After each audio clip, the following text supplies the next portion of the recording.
하나님께서 우리에게 예배 자리에 올 수 있는 그런 건강과 은혜 주신 것 감사드리고요.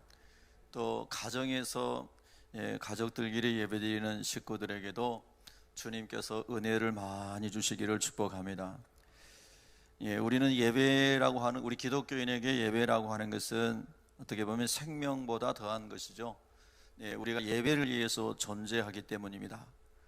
다른 종교는 땅에 뭔가 바라는 것을 위해서 인간이 할 수 없는 한계를 직면했을 때에 사람이 만들어낸 신을 섬기는지 모르지만, 우리 기독교는 근본적으로 하나님을 예배하기에 우리가 지음받았다는 것을 믿는 사람들이 하나님을 예배하는 거 아니겠습니까? 그래서 살아가는 목적이 하나님을 예배하는 것이기 때문에 생명보다 더 귀한 것이 예배다, 이렇게 말씀드릴 수 있는 거죠. 사실이 그렇습니다. 아마 예전에 오래전부터 신앙생활 하셨던 어르신들은 다 그런 한 가지 이상의 간증이 있으시죠.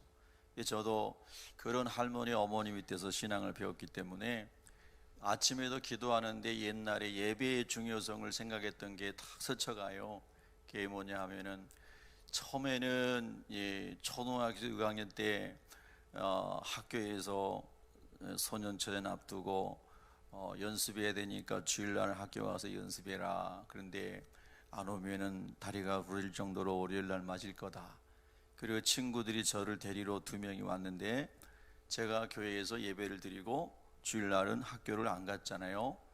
그래서 열심히 새벽 기도도 하고 초등학생 때 학교를 갔는데, 월요일날 갔는데 선생님이, 코치 선생님이 한 말씀도 없으시더라고요. 주일날 2명을 저를 데려오라고 보냈는데 그저 갔는데 얼마나 선생님이 화가 났겠어요. 근데 월요일날 아무 말씀도 안 하세요. 그래서 하나님이 예배하는 소년을 보호해 주시는구나, 이거를 또 생각했고요. 또 그런 예들이 많았지만은 고등학교 3학년 때 제가 이제 하나님이 조금 그때 지혜를 주셔가지고 딱 한 번 국영수 1등을 했어요. 그래서 이제 서울대 연고대 반에 우수반에 뽑혀가지고 주일날도 학교에 가서 공부를 해야 됐거든요. 그래서 제가, 선생님 저는 주일날은 교회 가야 됩니다. 그리고 학교를 안 갔어요. 그러면 이제 혼이 나야 되는데 또 월요일에 갔더니 한 말씀도 안 하시더라고요. 참 신기하잖아요. 이런저런 일들을 이제 겪으면서 지금까지 신앙생활 부족하지만 해왔는데요. 왜 이런 말씀을 드리는가 하면은, 제가 보기에도 참으로 부족하고 정말 믿음이 연약하고 하나님 보시기에 형편없는 사람이지만은, 그래도 이 세상 어떤 것보다도 더 소중한 것이 예배인 것을 알게 하셨고, 어떻게 해서든지 그것을 붙잡으려고 할 수 있는 믿음을 주신 것이 얼마나 감사한 것인가, 이런 생각을 아침에도 계속 하게 됐고요. 어려움 중에서도 이 예배자의 마음을 지킬 수 있는 게 참으로 하나님의 은혜고 축복이다, 이런 생각을 했습니다. 지난 주간에 이제 미국에 있는 우리 아내 친구가 우리 아내하고 통화를 한 내용을 제가 들었는데요. 미국 LA에서 사업을 하는데 모든 게 지금 거긴 전부 셧다운이 됐습니다. 그래서 외출도 못하고요, 생필 외에는 사러 가지도 못하고, 그러다 아니면 체포해서 감옥에 보낸다고 합니다. 카나다의 어느 지역에 있는 우리 선배님 선교사로 가셔서 일하고 계시는데, 거기도 마찬가지로 다 통제돼 가지고 집에서 예배를 드리면서 아버지가 말씀을 강해를 하는데, 그 아버지가 산상수훈을 계속 하나님의 나라에 대해서 가정 예배를 드리는 것을 제가 페이스북을 통해서 어제 저녁에도 2번을 봤습니다. 등등 예배가 제한되고 하나님으로부터 멀어지고 많은 위기가 찾아오는 중에서도 어떤 형태로든지 간에 예배당에서 예배 드릴 수 있고, 가정에서 드릴 수 있고, 어디서든지 간에 예배자의 마음을 계속 지키고 예배 드리는 것을 생명보다 귀하게 여기는 이것이 참으로 귀하고 소중한 시대다라는 것을 좀 말씀드리고 싶습니다. 가정에서 예배를 드리고 있는 우리 성도님들께서도 예배를 교회에 나와서 드리는 것보다 더 준비하고 더 진짜와 신령과 진정으로 예배드릴 수 있는 예배자가 되기를 진심으로 축복하는 것입니다. 그냥 우리 교회 성도들이 예배에서부터 멀어지지 않기를 진심으로 소망합니다. 또 이런 시대에 우리가 자꾸 나눔의 삶을 더 나눌 수 있어야 되는 거죠. 지난주에 우리가 삭개오에 대해서 두 가지 영성에 대해서 말씀을 나눴잖아요.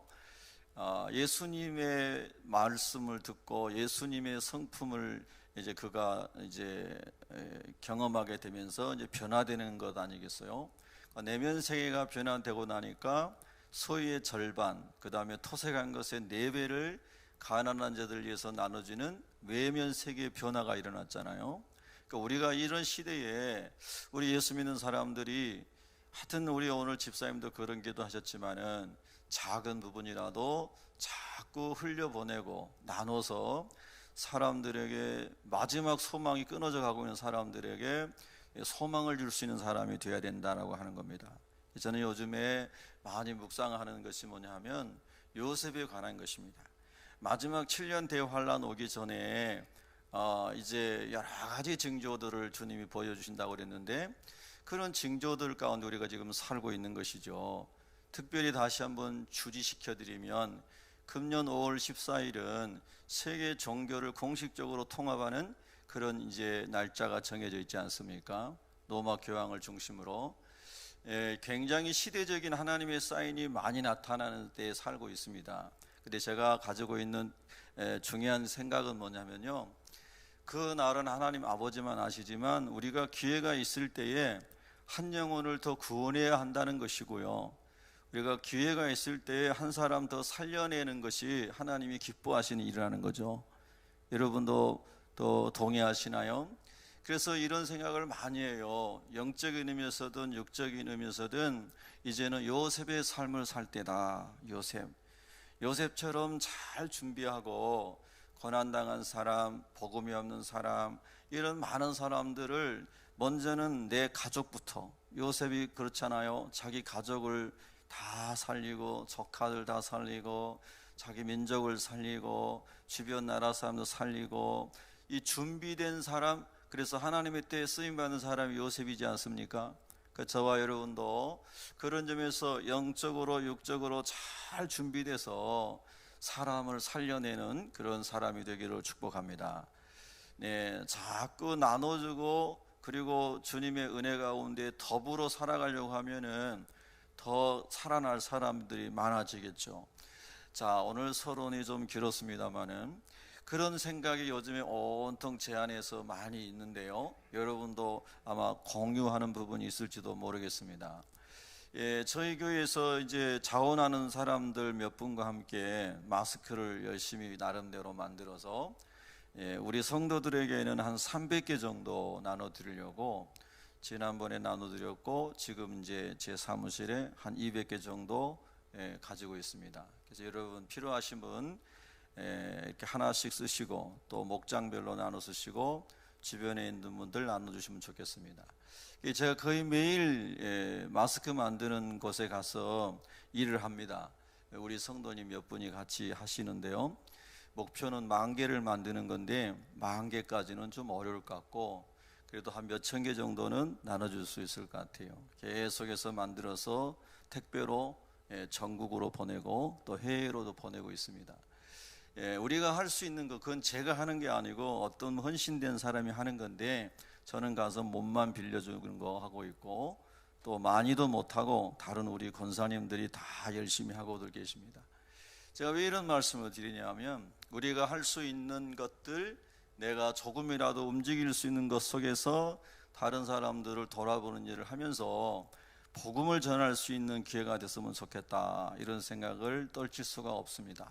여러분, 우리 예수 믿는 사람이 힘들고 어려운 일 만났을 때 두려움 가운데 있지 말고 내가 할 수 있는 일을 최선을 다해서 열심히 하면서 사람 살리고 하나님 영광 나타내기를 축복합니다. 특별히 어려움의 때를 주님께서 우리 성도들을 잘 보호해 주시고 지켜주셔서 정말로 우리는 죽느냐 사느냐 이것 때문에 무서운 게 아니고요, 우리의 사명을 다하고 하나님께 가느냐 그렇지 않느냐의 문제인 것이죠. 그렇기 때문에 여러분 주님의 보호 받으시고 사명 잘 감당할 수 있는 그런 기회가 더 주어지기를 축복합니다. 오늘 성경은요, 사두개인들이 예수님께 질문하는 것으로 내용이 시작이 되죠. 이 사두개인들은 사독이라고 하는 제사장의 후손들로 일컬어집니다. 그래서 이 사람들은 예수님 시대에 어떤 위치에 있었냐면요, 여러분 많이 들어보셨죠? 예수님 시대에는 이스라엘이라고 하는 나라는 정치적으로 모든 권력을 다 잃었지 않습니까? 외교권도 잃었고 모든 거 다 잃었는데 딱 하나 가지고 있었어요. 그게 종교에 관한 겁니다. 종교. 우리는 유대교를 포기할 수 없다. 그래서 로마인들도 세계를 정복하면서 식민지들의 종교를 인정해 줘야 자기들이 통치하기가 쉬우니까 허용을 되게 했지 않습니까? 그래서 이스라엘의 유대교도 허용을 했는데 그 유대교의 종교 집단의 주요한 세력이 우리가 성경에서 많이 들은 바리새파이고, 그리고 그 바리새파에는 이르지 못하지만 또 하나의 세력화된 사람들이 사두개파였죠. 이 사두개파는 사독 계열의 제사장들이었는데, 이 사람들은 로마 시대에 로마의 세력과 결탁해서 상당히 정치 권력을 가지고 있는 사람들이었어요. 제사장의 특권과 로마의 정치 권력을 가지고 땅에서 굉장한 이 세력을 누리고 있는 그런 세도가들이었다, 이렇게 우리가 이해할 수 있어요. 그래서 이 사람들은 바리새파하고는 또 달라요. 바리새파는 아주 위선적이고 가식적인 사람들이었지만 그래도 영적인 세계를 인정하는 사람들이었어요. 그러나 사두개파 사람들은 영을 믿지 않았습니다. 부활을 믿지 않았죠. 그래서 이 사람들의 관심은 자동적으로 그들이 모세오경을 가지고 있고 하나님을 믿는다고 하지만 그들의 생각은 세속에 다 있었던 것이죠. 그래서 영도 안 믿고 부활도 안 믿으니까 현실 세계의 권력인 로마와 결탁해서 적당하게 자기들의 지위를 누리고 권세를 누리고 이렇게 살아가는 사람들이 바리새파였다는 것입니다. 그런데 이 바리새파 사람들이 보니까 나사렛 출신의 예수라는 사람이 어느 날 나타나서 막 병든 자도 고치고 죽은 자도 살리고 물이 변하여 포도주 되게 하고 온갖 종류의 기적을 행할 뿐만 아니라 수많은 종류의 무리들과 어부들과 세리들과 죄인들이라 일컬어진 사람, 심지어 로마 장교인 백부장, 이런 다양한 부류의 사람들이 예수님만 만나면 사람들이 변화돼서 예수님을 따라가는 거예요. 그리고 예수님의 추종자가 되는 겁니다. 그때의 로마의 입장에서 볼 때는 저 예수라는 청년이 로마를 뒤집고 이거 유대라고 하는 왕국을 다윗 왕조처럼 다시 복권하는 거 아니냐. 실제로 유대인들은 메시아라고 할 때에 그 메시아를 영혼을 구원하는 메시아 개념이 아니라 다윗 왕처럼 자기 나라를 회복시킬 왕을 생각하는 메시아 개념이 훨씬 강했기 때문에 정치적 메시아관을 가지고 있었다는 겁니다. 그래서 이제 그런 많은 사람들이 예수님을 추종하니까 이게 잘못하다가는 정치적으로 로마의 이 총독들이 큰 어려움을 당할 수 있겠구나, 그런 생각을 가지지 않았겠어요? 그러니까 성경을 자세히 읽어보면은 서기관들과 대제사장들이 누가복음 20장 19절에 이하에 보면은요, 와가지고 예수님께 간계를 가지고 질문하는 것이 뭐냐 하면은, 우리가 가이사에게 세를 바치는 것이 옳으니까 옳지 않으니까 하고 20장 22절에서 질문하는 의도도 예수님을 정치적으로 옹려매가지고 반항하는 세력으로 해서 예수님을 체포하려는 것이거든요. 그러니까 이들도 다 로마의 세력과 결탁되어 있는 것이고, 사두개인들도 그런 것으로 우리가 성경을 해석할 수 있다고 하는 겁니다. 그런데 이런 많은 예수님을 강제로 올가매려고 하는 질문들을 받으면서도 예수님께서는 하나님의 지혜로 다 그런 부분들을 피해 나가시죠. 너희가 가지고 있는 동전을 여기 가져와 봐라. 데나리온 동전을 가져와 봐라. 그 동전에 어떤 화상이 그려져 있느냐? 시저의 화상이 그려져 있고, 시저의 것은 시저에게, 하나님의 것은 하나님께 바쳐라. 이렇게 예수님의 아주 명쾌하고 지혜로운 답변 앞에 예수님을 대적하려고 하는 사람들의 질문이 그냥 다 사라져버린 것이죠. 그리고 이 사건이 끝났는데 그 다음에 사두개인들이 와서 오늘 27절 이하이며 이제는 모세 오경을 들어서 예수님을 음모에 모함에 올무에 빠뜨리려고 하는 의도를 가지고 질문을 하고 있다는 것입니다. 모세 오경에 의하면 신명기 25장에 나온 이야기죠. 모세 오경에 의하면 맏형이 죽었는데 아이가 없이, 특별히 아들이 없이 죽었습니다. 그러면 유대인들은 기본적으로 결혼을 하게 되면 생육하고 번성하여 가문을 이루는 것, 그리고 그들에게 집합별로 주어진 땅의 유업을 상속을 이어가는 것, 이것을 가장 기본적으로 것으로 여겼습니다. 그래서 맏형이 아이가 없이 죽고 형수만 남았다면 남동생이 형수하고 살아서 아이를 낳아서 형의 가문의 유업을 이어갈 수 있도록 하는, 그래서 너희 가족이 끊어지지 않도록 하는 이런 유대사의 독특한 그런 법이 있었죠. 그런데 그 성경을 인용하면서 여러분, 이 질문이 진실한 질문이 아니라고 하는 것, 즉 예수님으로부터 진짜 옳고 그름을 분별해 달라고 하는 것으로 질문하는 것이 아니라는 것을 우리가 다 알 수 있는 것이죠. 우리가 이쯤에서 하나 적용해 보면요, 우리가 세상에 살아가면서 대화를 하거나 질문을 하거나 뭘 할 때도 진실한 의도를 가지고 겸손하게 하는 것과 사람을 떠보려고 올무에 빠뜨리려고 하는 것은 아주 다른 것이죠. 오늘 사두개인들은 예수님 앞에 진리를 구하고 옳음을 깨닫게 해주고 가르쳐 달라고 질문하는 것이 아니고 예수님을 올무에 빠뜨리려고 하는 질문을 하고 있는 것이죠. 그래서 율법을 들이대면서 예수님께 질문을 하는 것입니다. 그렇게 해서 7명의 형제가 있었는데 다 아이가 없이 죽었습니다. 그러면 이 형수 한 사람만 계속 한 부인이고 남편이 7명이었던 꼴인데 죽음 이후에는 이 여인이 누구의 남편이 되겠습니까? 이렇게 질문하는 거 아닙니까? 이 질문의 취지는 부활을 믿지도 않는 그 바리새 사두개인들이 이 질문을 한 것은 예수님을 올무에 빠뜨리고자 하는 의도가 명확하게 드러난다고 하는 것입니다. 자, 이때에도 우리 예수님께서 이제 하나님의 지혜로 답변을 하십니다. 여러분, 참 저는 여기서 이런 생각을 했어요. 사람들이 우리에게 세상 살아가면서 어떤 올무를 놓는 질문을 하고 어떻게든지 나를 넘어뜨리려고 하는 의도를 가지고, 악한 의도를 가지고 그렇게 계략을 꾸민다 할지라도 내가 하나님의 영으로 인도받고 내가 하나님 말씀으로 인도받을 수 있다면 그거에 넘어갈 일이 없다는 것입니다. 할렐루야. 나는 저 사람 때문에 넘어졌어, 이 사람 때문에 넘어졌어, 그렇게 말할 수도 있겠지만 그러나 성령과 말씀의 인도를 받고 살면 그거 다 하나님의 지혜로 이기며 살 수 있다는 것을 예수님께서 또 보여주시는 거 아니겠습니까? 우리도 그렇게 되기를 주님의 이름으로 축복합니다. 여러분, 세상을 살아가다 보면 견해 차이가 다 있어요. 주일날 이런 시국에 예배당에서 예배를 드려야 되느냐 말아야 되느냐 수많은 견해 차이가 있죠. 다 뒤로 하고요, 단칼에 벤다면요, 여러분, 제가 제 개인적인 신앙으로만 이야기한다면, 단칼에 베어서 얘기한다면요, 예배는 삶이기 때문에 죽음이 와도 예배를 드려야 되는 거죠. 여러분, 우리가 하나님 안에서 마지막 때에 큰 환난이 오면요, 전염병 전도겠습니까?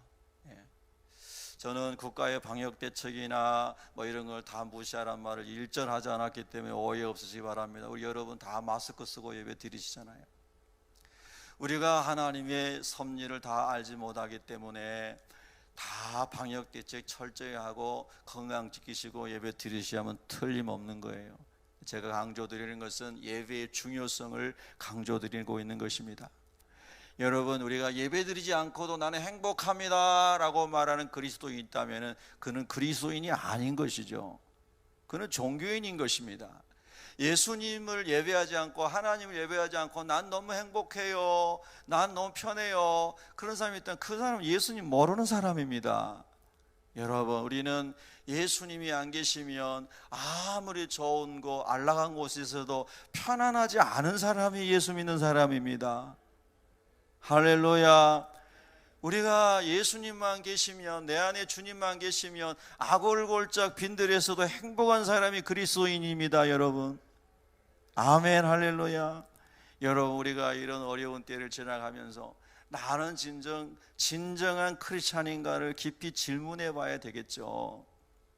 그러나 우리가 이 땅에 살면서 공동체를 위하여, 나라를 위하여, 모두를 위하여 우리가 또 절제하고 있는 건 절제하고 잘 이렇게 지켜나가야 되겠죠. 여러분, 오늘 본문에서요, 사두개인들이 그렇게 질문을 할 때에 우리 예수님께서는 너무나 놀라운 반전의 진리를 가르쳐 주시는 겁니다.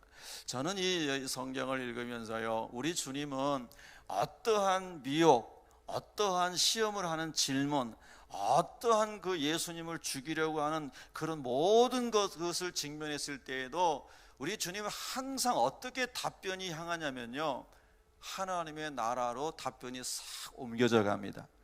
모든 예수님의 말씀의 결론은 뭘로 지배하게 되냐면 하나님 나라로 지배하게 됩니다. 그래서 지금 사두개인들의 올무를 놓는 질문 앞에서도 주님의 질문은 이 세상에서 저 세상으로 옮겨가고 있는 것입니다. 사실 사두개인들의 삶은 이 세상의 영광이거든요. 아까도 말씀드린 것처럼 정교를 이용하여 이 세상의 권력자들과 결탁하여 자기들의 영달을 계속 누려가는 것이거든요. 그들의 관심은 이 세상에 있지, 이 세상 너머에 영원한 하나님 나라에 있지 않아요. 그들은 영도 부활도 안 믿는 사람들이에요. 여러분, 종교적인 탈을 쓰고 기독교인이라고 하면서도 여전히 이 세상에만 모든 것이 속해 있는 사람은 기독교인이 아닌 것이죠. 우리의 소망은 저 너머 세계에 영원한 하나님의 나라에 있음을 믿습니다. 우리의 소망은 이 육신에 있는 게 아니라 우리 영혼에 있음을 확신합니다. 여러분, 믿음이 굳세어지기를 주의 이름으로 축복합니다. 그래서 우리 주님께서 이렇게 말씀하십니다. 34절에 예수께서 이르시되 이 세상의 자녀들은 장가도 가고 시집도 가되. 여러분, 이 세상에, this world, 이 세상은 어떤 세상이라고 사도 요한은 요한일서 2장에서 말했나요? 안목의 정욕과 육신의 정욕과 이생의 자랑으로 충만한 내 배를 신을 삼고 사랑하는 내 배, 이 먹을 것, 이 육신의 것을 신을 삼고 살아가는 이 세상이 그런 곳인데 이 세상도 그 정욕도 다 지나가는 것이다 라고 말씀하셨지요.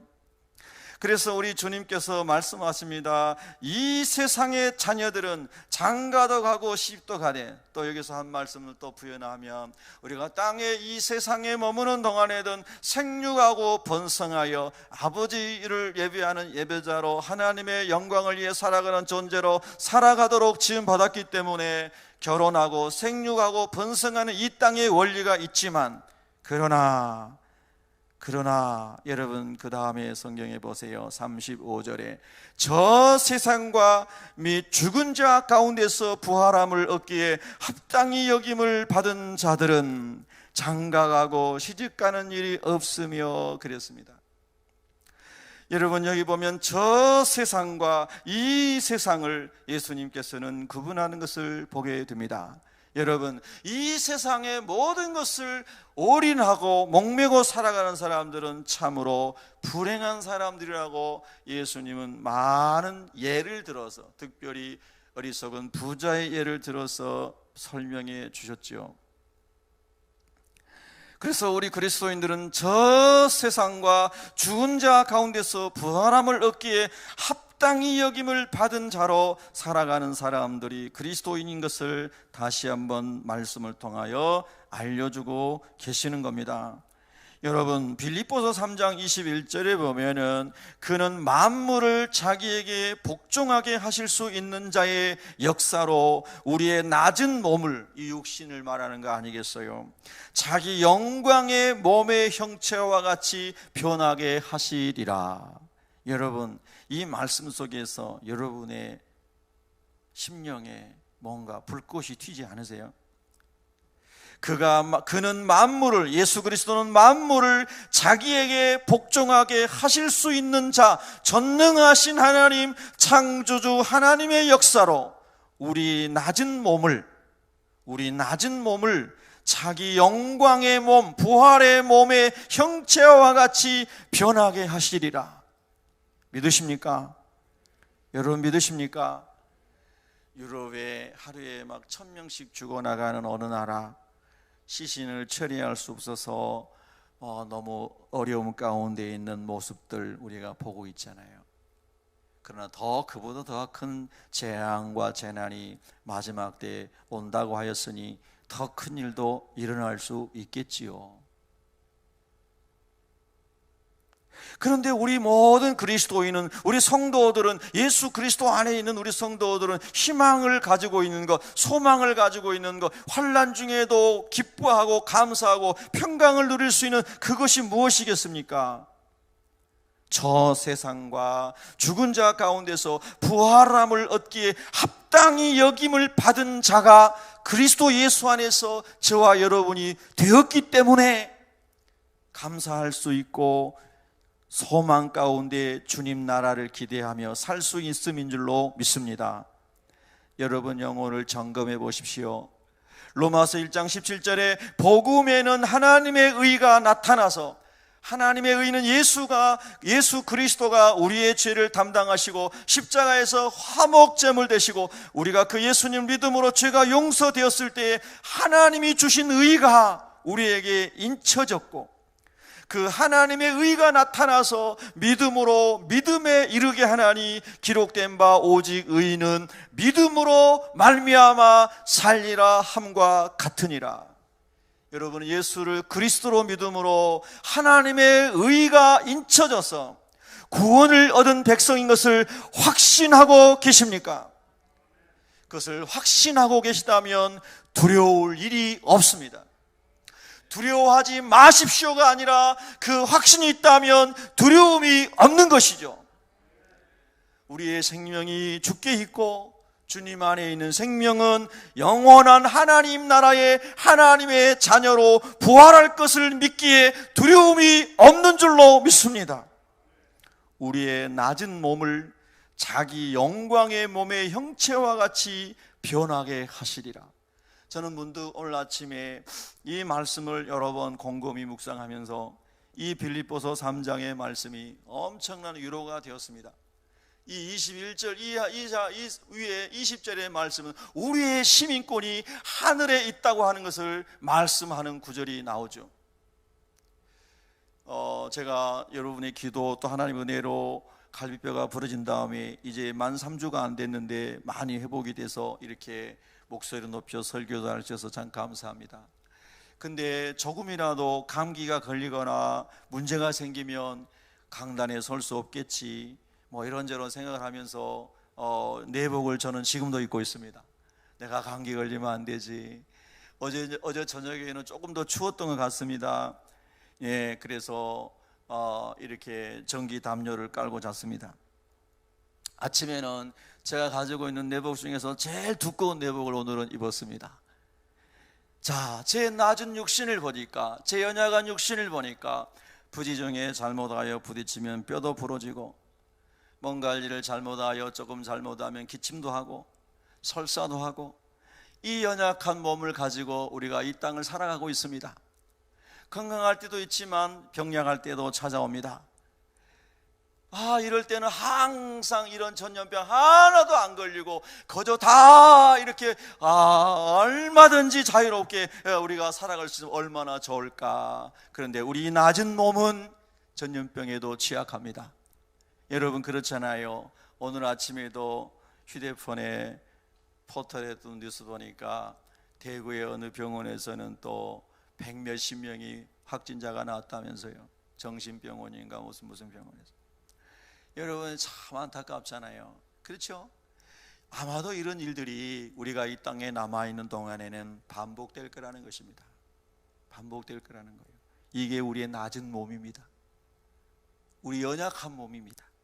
그런데 이 낮은 몸을 자기 영광의 몸의 형체, 예수 그리스도의 영광스러운 변화된 그 몸의 형체와 같이 저의 몸을, 여러분의 몸을 변하게 하시리라.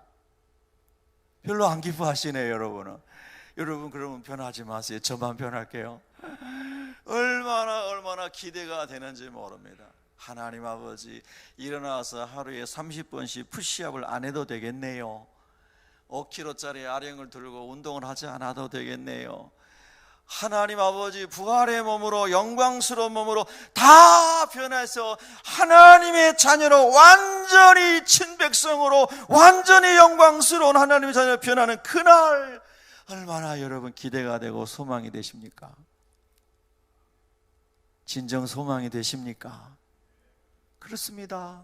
사도 바울은 이 놀라운 영광스러운 그리스도의 몸으로 변화될 것을 믿었기 때문에 고린도전서 11장에 또 고린도 여러 본문에 보면은 내가 하나님께서 우리 사도들을 만물의 찌꺼기처럼 이 세상 사람들에게 온갖 비난과 조소와 매맞음과 옥에갇힘과 천대받음과 저 끄트머리 이생 저 끄트머리 미말에 둔다처럼 하나님 우리를 다 버린 자처럼 하였을지라도 하나님 나는 기쁩니다.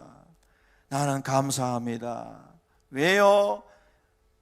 예수 그리스도의 영광의 몸의 형체와 같이 변하게 하시고 하늘 시민권을 주셨고 하나님의 자녀로 하나님 나라에서 영원히 살게 하실 것을 믿기 때문에 감사합니다. 기뻐합니다. 하나님 아버지 영광입니다. 모든 것, 먹는 것, 마시는 것, 뭘 하든지 아버지 영광을 위해서 살겠습니다. 나는 죽어도 살아도 주님의 것입니다. 빌립보서의, 로마서의 사도 바울이 계속해서 고백한 신앙 고백입니다.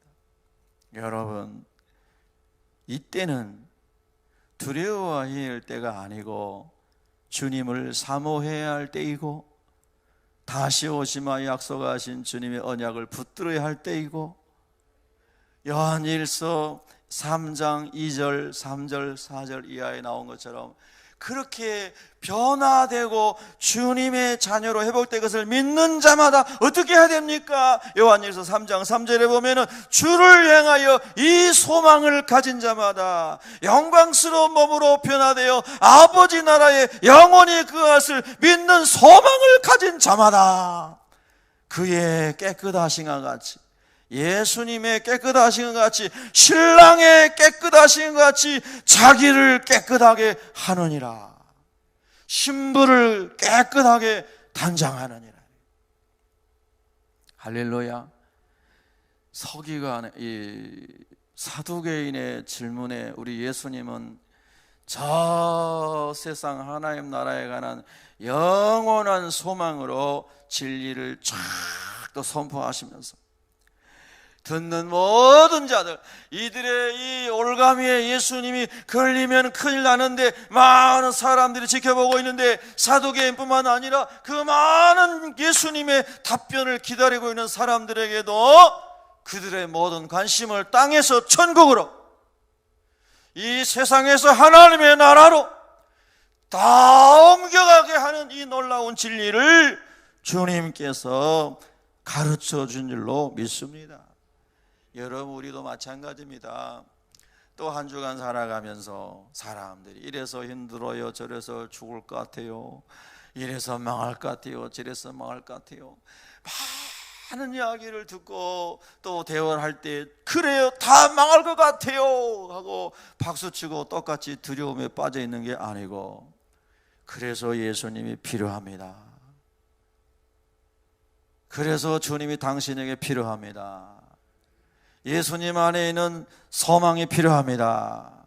모든 대화를 주님께로, 저 세상으로, 천국으로, 영원한 것으로 옮겨갈 수 있는 영적인 사람들, 그런 사람이 저와 여러분이 다 되시기를 진심으로 축복합니다. 여러분, 그래서 말씀하셨습니다. 이제 36절에 35절에 6절에 보면은 저 세상과 및 죽은 자 가운데서 부활함을 얻기에 합당히 여김을 받은 자들은 장가가고 시집가는 일이 없으며 그들은 다시 죽을 수도 없나니. 여러분은 이제 천국 가면은 영원한 하나님의 자녀로 하나 형상 회복해서 영원히 사실 거니까 걱정하지 마시기 바랍니다. 솔직히 여러분 자신을 봐도 빨리 변화됐으면 좋겠죠. 저를 봐도 그렇거든요. 남볼 거 없습니다. 저를 봐도 변화되고 깨지고 깨져서 주님의 형상으로 다 빨리 바뀔 수 있다면 얼마나 행복할까. 얼마나 행복할까. 남 탓할 거 없고요, 남 볼 거 없어요. 예. 내 안에 온갖 죄악이 가득한데 뭔 남 탓을 합니까? 예. 그런데 주님 오시면 다 변화돼 가지고 완전히 거룩한 사람으로 살 거니 얼마나 행복하겠냐 말이에요. 그때 가서는 여러분들 혹시 함께 신앙생활 하다가 함께 살림살이하고 살다가 가끔씩 화냈을지라도 그때 가면 화낼 일도 없으니 얼마나 좋아요. 시기하고 질투할 일도 없으니 얼마나 좋아요. 미워할 일도 없고 그냥 다 보면 전부 천사 같으니 얼마나 좋겠어요. 아멘. 예, 빨리 그런 거 생각하면 이 세상 떠나고 싶어요. 예. 세상에는 온통 싸우는 사람들 뿐이잖아요. 남 비난하고. 예수님이 언제 남 비난했습니까? 죄인들을 위하여 모욕당하고 채찍질 맞으시고 십자가에 저주받아 죽으시고 죄인들을 위한 제물이 되셨지 않습니까? 예수님은. 여러분이 이 세상을 보면, 아니 세상이 아니라 저 자신을 봐도 이 죽을 몸인 이 육신 가운데 사는 것이 얼마나 비참하냐는 거예요. 예수님을 빼버리면 얼마나 비참해요. 그러나 예수님이 용서해 주시고 예수님이 위로해 주시고 예수님이 함께 해 주시고 도와주시니 사는 거 아니겠습니까? 할렐루야. 그래서 여러분, 우리가 성경에 다시 죽을 수도 없고 천사와 동등이요. 천사와 동등이라는 것은, 천사는 결혼이 없잖아요. 이들이 질문한 의도에 따라서, 의도에 비춰 생각해 보면 천사는 영원한 존재잖아요. 천사는 결혼도 필요 없어요. 천사는 영원히 하나님을 수종 들고 찬양하고 영광 돌리고 하는 이런 영적인 존재잖아요. 근데 우리도 이제 히브리서에 보면 우리는 천사보다 더 나은 존재예요. 영적인 의미로 보면 천사와 같은 그런 의미인데, 이 자녀의 특권에 보면 천사는 자녀는 아니지만 우리는 하나님의 자녀잖아요. 요한계시록 22장 5절 이하에 보면은 예수 믿는 사람은 예수님과 함께 왕노릇 한다고 그랬잖아요. 그러니까 천사도 흠모할 만한 사람이 여러분이시라니까요. 이럴 때는 마스크가 찢어지도록 아멘이 나와야 되는데, 예. 여러분 얼마나 놀라운 축복이냔 말이에요. 전사도 흠모하겠네, 이런 찬송가죠. 천사가 흠모할 만한 사람이 성도. 여러분, 그래서 이제 말씀하시는 거예요. 천사와 동등이요 부활의 자녀로서 하나님의 자녀임이라. 여러분, 하나님의 자녀 되셨습니까? 예수님을 구주로 영접하고 하나님의 자녀 되셨습니까? 그러면은 저와 여러분에게는 영원한 소망이 있고, 전염병이 아니라 전염병 할아버지가 와도 두려움이 없고 평강 가운데 주님의 때가 되면요 다 주님이 데려가는 거예요. 주님이 살려두면은 주님 일만 열심히 하다 가게 되기를 축복합니다. 37절에 죽은 자가 살아난다는 것은 모세도 가시나무 떨기에 관한 글에서 주를 아브라함의 하나님이요 이삭의 하나님이요 야곱의 하나님이라 칭하셨으니 하나님은 죽은 자의 하나님이 아니요 살아있는 자의 하나님이시라 그랬어요. 여러분, 출애굽기 3장에 보면 떨기나무 가운데 하나님 나타나신 모세를 만나 주시잖아요. 그런데 모세에게, 모세야 나는 너의 열조 아브라함과 이삭과 야곱의 하나님이다. 이 말씀 속에는 어떤 구약학자의 해석에 보면 이렇게 되어 있어요. 하나님이 모세에게 아브라함과 이삭과 야곱의 하나님이라고 말씀하신 것은 네 나를 믿고 따라갔던 네 열조들이 다 지금 살아서 그 영이, 육은 죽었지만 그 영이 다 살아서 나와 함께 있다는 것을 말씀하신 거라는 거예요. 여러분도 믿으세요? 아브라함의 하나님이라는 것은 그 아브라함이 지금 살아있기 때문에 하나님이 아브라함의 하나님, 이삭의 하나님, 야곱의 하나님이라고 말씀하셨다는 또 증거가 무엇입니까? 그 다음에 하나님 말씀하시면 하나님은 죽은 자의 하나님이 아니요 산 자의 하나님이시니라 그랬잖아요. 할렐루야. 그리고 하나님께서 말씀하시는 말씀 속에는 모세야, 너의 열조들인 믿음의 조상들이 다 땅에서는 이제 죽어 없어졌지만은 그 영이 살아서 다 나와 함께 있느니라, 이 말씀을 하심인 줄로 믿습니다. 그러면서 모세에게 모세야, 하나님은 살아있는 하나님이다. 여러분, 사도 바울이 그랬어요. 세상의 사람들이 이렇게 숨쉬고 살아가는 걸 우리가 살아있다 그렇게 말하는데, 사도 바울은 에베소서에서도 그렇고 로마서도 그렇고 많은 말씀 속에서 이렇게 말씀했어요. 살아있는 자 같으나 하나님의 생명이 없는 자는 다 어떤 자예요?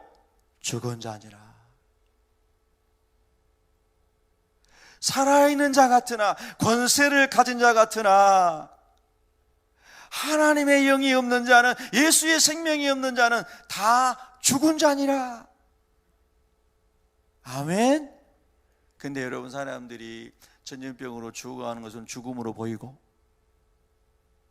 예수 없이 죽어 지옥 형벌로 가고 있는 사람은 죽은 자로 안 보이고, 그게 그리스도인이 아니죠. 하나님은 육이 살아있으나 하나님의 생명에서 떠나 있는 다 죽은 자라고, 영원한 지옥 형벌에 던져질 자라고 말씀하시지만, 그 말씀 때문에 부들부들 떨면서 구원받지 못한 가족 전도하려고 내 재산도 주고 내 필요한 것도 나눠주고 그런 사람이 몇 명이나 되겠어요? 이번 주간에도 조심스럽게 만날 분 만나고 기도해드리고 환자들 기도해드리고 그랬는데요, 깜짝 놀랐네요. 우리 교회 어느 권사님이 그런 말씀 하시더라고요. 자기의 옛날에 집이 몇 채가 있었는데 자기 남편이 자기하고 상의 한마디 안 하고 자기 형제들에게 2채를 나눠줬대. 그래도 더 놀라운 것은 자기는 한마디도 안 했대. 이야, 멋있더라고요. 우리 교회 성도들 훌륭한 사람이 참 많은 것 같아요. 요즘 시대에 자기 동생이라고 집 2채 주는 사람이 몇 명이나 있겠어요? 그렇다고 뭐 내가 많이 가지고 있는 사람도 아닌 것 같은데, 그분도 하나님 안에서 하나님 나라를 소망하고 살아가니까 저런 마음이 생길 수 있구나. 참 은혜가 됐어요. 참 은혜가 됐어요. 우리 성도 중에 저런 분이 있다는 게 얼마나 감사한 일인가. 참 감사한 일. 여러분, 땅에서는 막 사람들이 이리저리 죽어가는 막 난리를 치고 마스크를 쓰고 손소독제를 날마다 바르고 어쩌고 저쩌고 오만 것을 다 우리가 생각하지만, 왜 영적으로 죽어 있는 것은 그렇게 무섭게 생각하지 않는지 참 신기하잖아요. 땅의 삶은 잠깐이고 영원한 것은 영원한 것인데 말이에요. 여러분, 우리 오늘 가정에서 또 예배당에서 이렇게 예배드리는 우리 성도 여러분요, 저 세상과 영원한 삶과 영원한 죽음에 대하여 우리 주님께서 더 깊이 성령으로 깨닫게 하시고 가르쳐 주시고 체험되게 하시기를 주님의 이름으로 축복합니다. 저는 요즘에 제가 만나는 사람에게 또 전화하는 사람에게 항상 하는 얘기가 딱 2가지 있습니다. 뭐냐면요, 형제님 가족부터 구원하세요. 급합니다. 형제님 주변에 가족이 다 구원받았으면은 가장 옆에 있는 사람들부터 전도하세요. 제일 급합니다. 그리고 또 어떤 사람이 이럽니다. 형제님, 만약에 물질이 조금이라도 여유가 있다면 요셉처럼 사람 살리기 위해서 다 나눠주세요. 절대 불을 쌓아놓지 마세요. 다 나눠주세요. 당신이 쓸 수 있는 것만 놔두고 다 나눠주세요. 어제도 어떤 분이 제가 이제 몸이 아프다고 이렇게 통화를 몇 사람 이렇게 전화 안부 오는 사람도 있고 이렇게 얘기를 했습니다. 그래서 이제 또 제가 이게 두 가지를 권면했습니다. 형제님 주변의 가족들, 가까이 있는 사람들에게 전도할 수 있는 아주 좋은 기회입니다. 근데 그분이 그래요. 그 교회도 예배를 이제 이렇게 정상적으로 못 드리고 있어가지고 큰 사람이 많이 모인 교회인데요. 새벽 기도를 매 다녔는데 새벽 기도를 교회에서 안 하니까 너무 영적으로 힘들어가지고 어떻게 할까 하다가 이제 사는 동네 뒷산에 가가지고 산기도를 시작을 했대요. 이제 새벽마다 산에 가가지고 기도를 하는데, 산기도를 하다 보니까요, 산기도 그렇게 좋다는 거예요. 그래서 이제는 새벽에 교회에 못 가니까 산에 가서 매일 새벽에 가서 기도를 하는데, 예배나 기도할 때는 막 땀이 나면 어쩔 줄 몰랐는데 산에서 기도하니까 바람이 산들바람이 불고 그러니까 땀도 잘 안 나고 좋다고, 그러면서 기도를 쉬지 않으려고 하나님 안에 살려고 계속 몸부림을 치고 있다고, 그런 얘기를 들었습니다. 두 가지를 제가 고민했습니다. 말씀드린 그겁니다. 여러분, 이번 주도 우리가 한 주간을 또 살아가야 됩니다. 사두개인은 예수님을 무너뜨리려고 하는 의도를 가지고 악한 질문을 가지고 접근했습니다. 마귀는, 세상 사람들은 여러 가지 땅에 있는 것을 가지고 우리에게 다가올 것입니다.